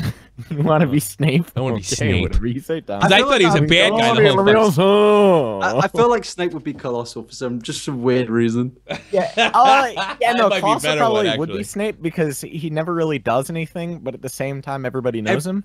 Yeah. I always thought he was a bad guy because, all right, I've seen some of it, but I don't really know what the fuck's going on because I'm a Snape Texas fan. He's a good guy. Yeah, he Snape turned is out to be one of the those biggest people good who's guys like- at the end. He was literally the main good guy. That's the thing. Do you know? Yeah. I worked in a movie theater a couple years ago, and I ran the last 3 movies by hand on film for an audience of American soldiers' kids over here. And it's the only time I've ever seen the series. Really? I've never watched it before. I've never read the them books, so nothing. many times. Yeah, not me. I don't get it. I don't get like. I mean, I think look, it's nostalgia, especially for you guys now it's nostalgia, but I didn't get it when it came out, and like because it came out like first I noticed it was 97, 20 years ago. All these girls I knew I was dating were into it. Like, you read Harry Potter? Like, no. Yeah. You know, I'm trying to get you drunk enough so you're stupid enough to get in a car and go home with me. I don't want to hear about Harry Potter. You know. Yeah. That's it. What do you want, narrator? Anything else? Call me tomorrow about that thing. I might do an open phones because a lot of people want to talk, but I can't be dissing Nabber by taking other narratives. Come on, brother. You know that. Yeah. I'll pick I you up just tomorrow. really wanted to say that at least with the YouTube partnership program, I think you said it well, and Bionic Pig really said it well, is that money shouldn't be the driving force, and 4,000 hours, well, it does sound really intimidating. If you're not getting at least 4,000 hours a year, then YouTube shouldn't be a job for you, and you shouldn't focus on YouTube as a job. I don't think that's the point. Everybody keeps bringing that up. I don't think that's the point. The point is being able to get in the recommended. It's not so much the money. First of all, that does help, but that's not the point. Like there's no like if people start to believe there's no chance unless you're already under the bar, like some of us are, like the people that are saying like I'm okay, I'm good, I'm okay. You're never gonna get the push to begin with unless you get a major shout out. And how are you gonna get a shout out if nobody sees your fucking videos? Look, I'll just say, as a channel with only 8,400 subs, I already this year I'm close to 1,000 hours watch time. Okay. And so if you're, well, what kind of content do you make? If you make Colossal's crazy type content, you're fucked. I don't make that kind of content. Yeah, if you stream all the time, you'd be all right like me. But this year I've only had 2 videos that are like I think longer than 2 minutes.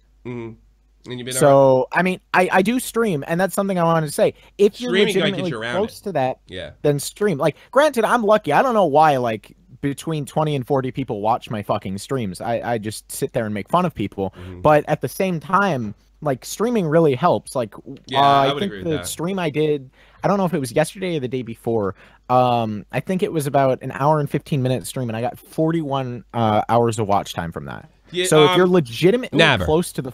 Yeah. Let me throw this to Nabber because I'm interviewing this guy, man. I got to be respectful to him. What do you think about that streaming to get over? And I wonder if this will create. You used to be you had one channel for each particular thing you did, like Max Mofo. Nowadays, I wonder if we're going to start to see channels actually become channels, and they have multi-content. They have a different series. They have game streaming. They have talk shows all in once just to keep that going. What do you think about streaming to keeping things going? Do you think it's a healthy thing? I'm all for streaming. I stream 3 times a week, and it's not just for on your main channel. Yeah, on my main channel. On your main channel? How come I haven't got a notification? That's weird. Last time I streamed was 2 days ago, but I never lose subs when I stream, and there's always I get people with bigger stream on second channels. But if you're smaller, just go ahead. Why not stream on your main channel? You might gain from it. People might see you stream. I wonder if this is the end of multi-channels, and because I never understood why you had to have multi-channels and keep it like Klaus is crazy keeps his channel really neat. I have 2 channels. Yeah, I wonder if those days are over.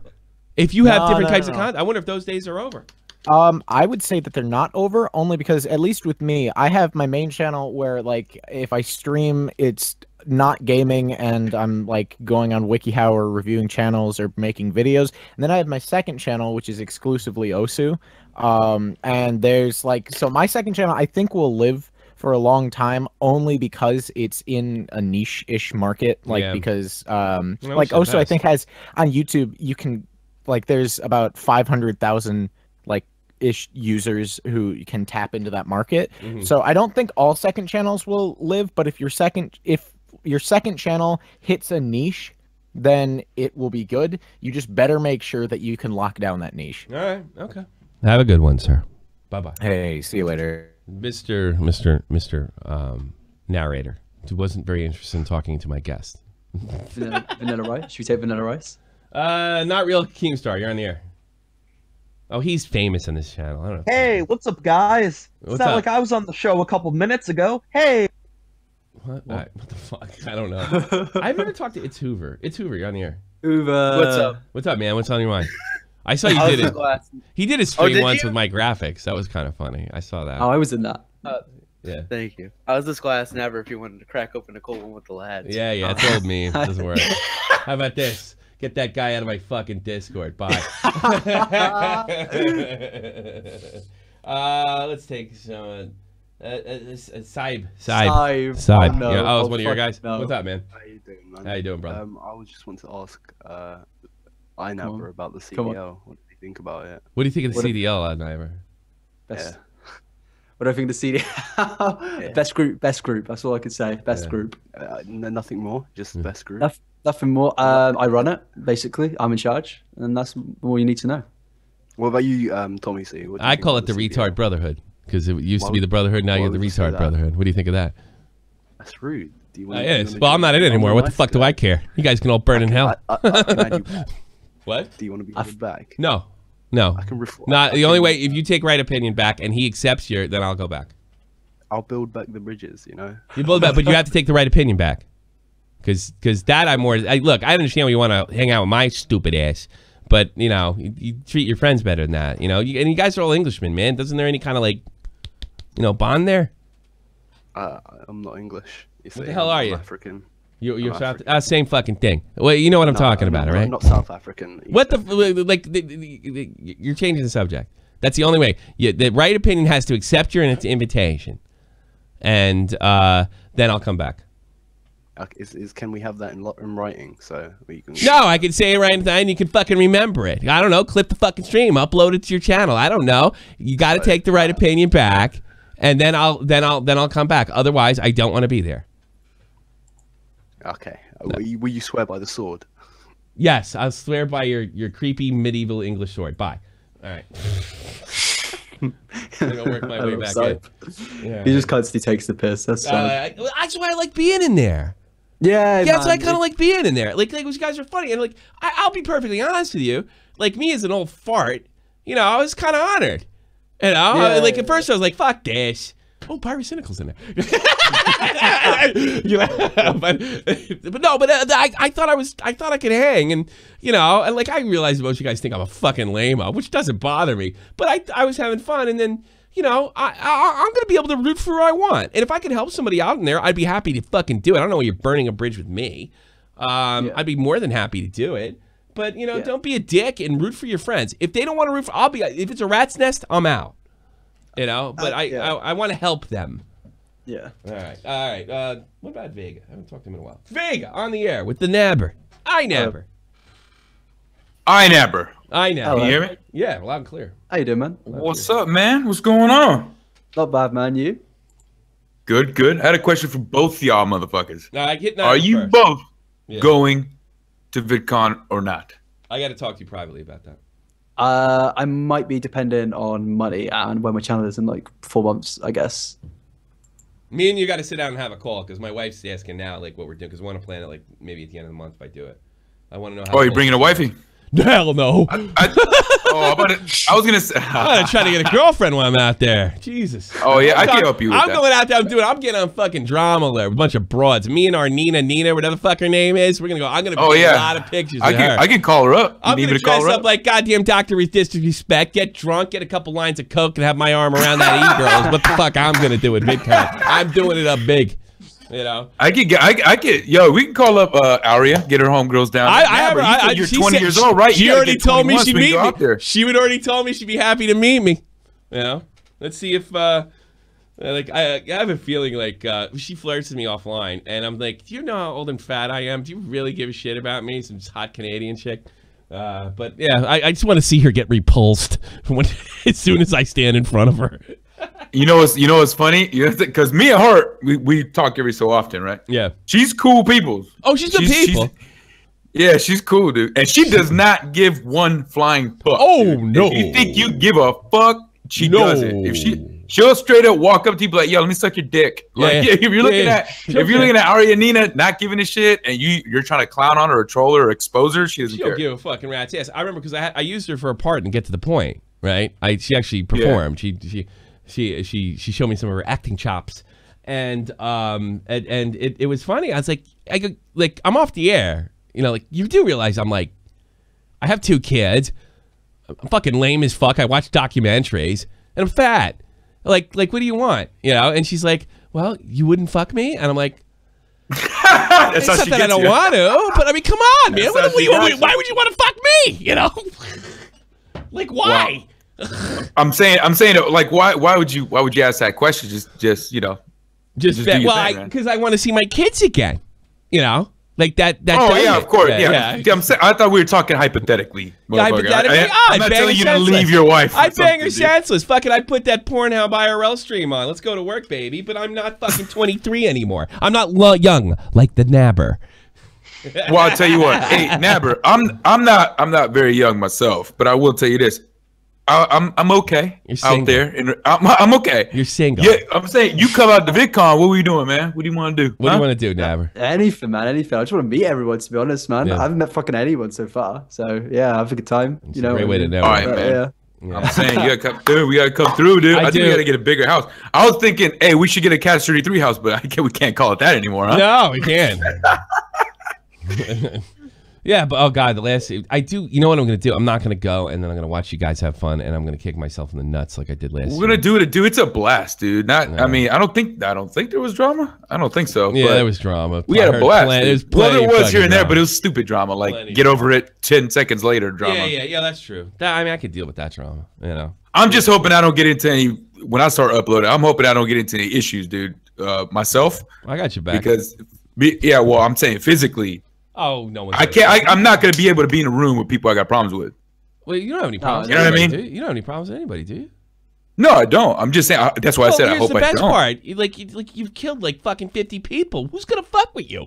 I'm saying people. I don't know. People online are crazy, dude. Like people online would be like, "Oh, fuck you! I'll fuck your mother and all this shit." But all right, I remember that. I remember that. And then if I see you at VidCon, obviously there's gonna be a shock there. Because I'm not going to say anything. You're the last fucking guy I'd fuck with. Yeah, man. I mean, I wouldn't hang out with you if you were a bully or anything, because I know you'd fuck me up. No, I'm not. I'm not a bully. Well, I tell you something. If you want to see... I bully bullies. I bully bullies. That's my thing, right? But I love that. I love doing that. I couldn't snap. I couldn't snap their neck and stab them through their heart at this point in my age. You know, I mean, I'm not. Oh, I still can. I got some. Yeah, I know you're still in shape and stuff, and you live in a place where you go down the shore. All right, let me get some other callers real quick because I feel like I'm fucking over. Do you want me to stand by or what am I doing? All right, stick around. Let's take. Oh, Tony. I can't put you on, Tony. Because it's too many YouTubers. Go put Vanilla Rice on. Go on.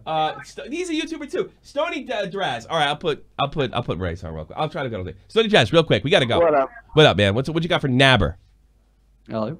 Nabber. Yes. I just want to say you're gonna reach 100K subs. You're gonna get make good content. Some people might not like it, but I like commentary people. I like people. I'm like I say this over and over again. I totally dig Gamer from Mars attitude. The story is the best. Each YouTuber's story is so fucking fascinating and so interesting. I love when guys hit 100K. Every time somebody hit 100K on my timeline that I knew, I was over the moon. So it just makes a great story, and I think it makes for a more interesting interview. You ready to hit 100K? No, you ready to hit 100K, Inabber? Sounds weird saying it. I'm being very pessimistic about it, man. Like, good, I'm just because I was damn sure I was. Good, keep it attitude, because I was damn sure I was going to, and it hurt. No, man. One day. But also, Tommy, ask your opinion on the partner program. Okay, thanks a lot. I'm gonna get some of these other guys in there and move them on. All right. Thanks so much. I'm gonna put. Where's Tony? Tony, I do got to end it. My wife's gonna jump in my ass real soon. You want to ask me about the partner program or us about the partner? Program? Yeah. Hold on. Me mute. Can you hear me? Loud and clear. Who? What the fuck? I'm in the room with goddamn Vega. Now I'm saying who? Go ahead. I was gonna say, like, I wanted to say, it's kind of like an asshole question. I mean, somewhat. Me and my girl was talking about it, but I feel like, I mean, I didn't get full stream, but I mean, how do you feel like it's kind of? I feel like it's kind of good to put more restrictions on who can just hop in and make the money, because I mean, after a while, isn't this shit gonna get so oversaturated that even if you do start off as a smaller channel, you're not gonna make any money anyway, because the ads I said that too, man. I said that too at the start. Like I said, I don't think it's about money, because the ads are just going to go to the bigger people at the end of the day. So big people earn more money. I can see your point completely there. Like, it's true. If more people keep coming over to YouTube, I think Keem made a good point in his video. I didn't fully agree with it, but he said if people just keep coming over to try and make money, even if it's like $1 a month, that's millions and millions of people making $1 a month. It's going to add up in the end. So. Yeah. Yeah, but I also think you might see a situation where you get Jake Paul, where you're following in Disney and Vine. He just came over and he was YouTuber overnight, and he didn't have to fucking climb the ranks. He was like a late night talk show. I mean, bang. You know, a million. But he went on late night talk shows and got more subs from them. Yeah, and stuff like that. Let me ask you something, Tony. I think you know how I feel about it. Aren't you a little worried that, you know, now that the door's closed, it's going to be that much more, if not impossible, to find new talent? I mean, that's how I feel. Like, I kind of feel like I'm fine with the door closing, and it's us doing, like, you know, the people that's already been. It's like eventually the boat has to sell off. It's not our tube. It's YouTube. You know, I mean, I think it just defeats the whole purpose of the website at that point. You know, I mean, and I understand that, but when you say the door's open, it's gonna be more open to more Jake Paulers. More Jake Paulers gonna come on over, and more people. You gotta think about it. I don't know that I'm right about this. I got to be honest, but I just know there's a lot of really miserable people today, and I feel that could have very easily been me, and that's what I keep thinking about. You know, look, it's easy for me, you and Inabber. We made it in under the wire. It's not as easy for a guy that's just got 800 subs right now, and especially if the thing about you saying promoting monetized videos turns out if that happens to be true. Personally, I don't think it is, I don't know. I don't like that idea. I'm not really thrilled with that. You know? What I think what Inabber said is the difference between YouTube now and back then. People blow up overnight more often than back a couple years ago. Yeah. There's a channel. The grind is not the same. There's a channel at the moment called Benji, and in the last 30 days he made one video, and he just reached the top of like 5 videos. No problem with that. But he went 100,000 subs in 30 days, and it's like now his channel's booming. Is the video any good? He's like Leafy. He's basically another version of Leafy. Get the fuck out of here. His name's Benji? Benji. He's called Benji. I know the bloke, but it's mad to see him get 100,000. I want to see his stuff. I'm interested in anybody that blows up. It's always the story. I had Tony Too Wild. He has a channel. He's in the sneaker community. I mean, everybody's story is just like fascinating. I think my story is pretty interesting too. And I was like, all right, you know what's fun? Go ahead, Lord Vega. You know what's funny is that this community has no problem with like shouting people out, featuring them in videos, and doing all that stuff. It's the other communities that are going to be like, oh, okay, well, I guess I'm going to be running a show. Like these fucking makeup people and all these other motherfuckers. Good luck getting them to say anything for you. Yeah, it's true. Oh yeah, definitely. Well, that's my fear. I just feel like as long as it's just definitely gonna be harder for people, and there is, like you said, more new talent. I just worry. I don't want no more Jake Paulers, like the fucking overnight blow up success, and then just go crazy. That's all I'm saying. You know, there is something. There is something to be said for earning it, and maybe if you earn it, it'll be that much better. You get more refined YouTubers. I don't know. Exactly. I just don't know yet. I'm not 100% sure because YouTube didn't really explain why they were doing it, other than to keep us safe. And I don't like that explanation. I want a detailed explanation why you're doing it. You know, it may end up being good for business. You know, it may end up being good for business, and if that's the case, it was the right move. But I don't know that yet. You know. And my last thing is even we're speaking on it being for money. Like, even though all these people now are not going to be monetized, that money still won't even go to people like me.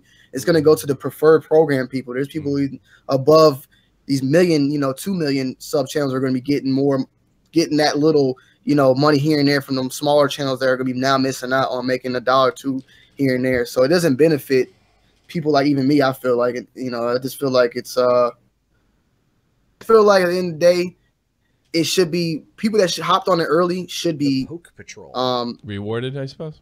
Yeah. I feel like, you know, because it's gonna get really bigger. It's only gonna get bigger from here and out. I don't know if it's gonna get bigger from here. The decisions that Google's making about this website has been nothing short of incompetent. Are you happy with the monetization system? Is it I agree with you on that, boy. I agree on you, but do you feel like there's gonna be another thing to compete? I don't see that. Well, I don't know. Well, Amazon. I mean, Nabber talked about Amazon, but I mean, I don't know. I think if you just had smarter people in Google that aren't, you know, putting politics ahead of you know, what they should be doing is making money. I feel the politics is keeping the ads in. Just giving a left-wing agenda has definitely brought the ads back, 100%. You want to hear what's going on now and the prediction Vega has? Anybody with a pair of fucking big old cojones between their fucking legs are going to be the next high risers, because this shit is retarded. This whole fucking pussification of everybody and their mother. People that finally throw the bird up to everybody, those are the people that are gonna. Well, that's what I said about Cavos and of course, Colossal's crazy. Didn't come up with an argument. He said I was a retard. But I think that's one of the reasons Cavos is successful. Explain that more. I'm just trying to understand. What do you mean? Like people that are buck, like people that talk shit and like speak their mind. Yeah. They're gonna move people that don't bow down to people that, like, if I come up to your channel, right, and I'm like, hey, what the fuck? This is offensive. And then there's backlash, and then there's apologies, and there's all this shit. So what you're doing is, you're telling all these people that are tired of that shit to fuck off because you're pandering. Yeah. And the people you're pandering to are like, we got him now. Fuck him. I'm leaving anyway. He's a piece I just had a guy try to do that to me last week. Fuck him all. Stick with your people. Yeah. If you're with subs, that's why I like people that are like that, because they don't. It's not that you don't give a fuck for a gimmick. It's because you are who you are, and that's it. If you don't like it, fuck off, dude. All right. You know what I mean? Like. Guys, I got to call this tonight because this is going, I don't want this stream to go on much longer. An hour and a half is too long. Thanks for bringing me on. Yo, Tony, so much. Thanks so much. Oh, and then my wife is actually giving Vega, I checked your channel out before, man. Take care. I got to go. Yeah. Nice meeting you too, man. I'll talk to you later, guys. Nabber, we're going to end this. I'm sorry about the way that went at the end. I hope you don't mind. All right, man. But I'd love to have you on again if you don't mind. Yeah, 100%. It'd be fun. But it was a pretty good interview, and we covered a lot of topics, and maybe we went over them a little too much. Yeah, we overdid it a little bit, but it was good. I enjoyed it, man. That'll get you back. Well, I thought my second interview with the Cording was better than the first, so I guess as we get to know each other, when you come back on, we'll have better chemistry and what have you. But it's been a really good interview nonetheless, and I think we got a lot of insight, and I think we all see that Inabber can talk, and he has a lot to say and a lot of interesting things to say. I would hope you would go in the description box below. If you don't see it, definitely refresh. It's there. It's Inabber's YouTube channel. Make sure you also follow him on Twitter as well. That's at Inabber, correct?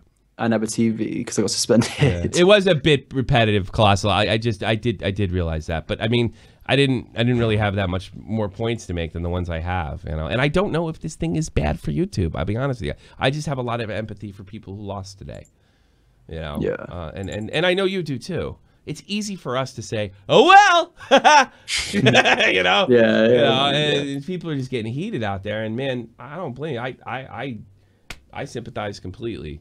All right, everybody. Thank you for being a part of Shopping the Point. Tomorrow is Thursday, the last broadcast day of the Shopping the Point week. Jeff the Huffman. Me. See you tomorrow at 3 p.m. Eastern Standard Time. This is the almighty infinite, independent excellence. Devil fighting, rebel titan, weed smoking alchemist. Fake identities, okay, you cool with Jason Bourne. Running with these Wolverines, okay, you about to catch a storm. I ain't never been a liar, got tired of niggas playing me. Head in my legs like she about to catch a pedigree. Chi-Town to King's home, slapping fives, black stones, 6 mile to danger zones. Bullets look like waffle cones. Folk affiliated to evolution of Machiavelli. Don't make me read them eagles to you like I'm Chip Kelly. They feel my struggle, I express it through my hip hop. I'm about to make it hard to breathe here.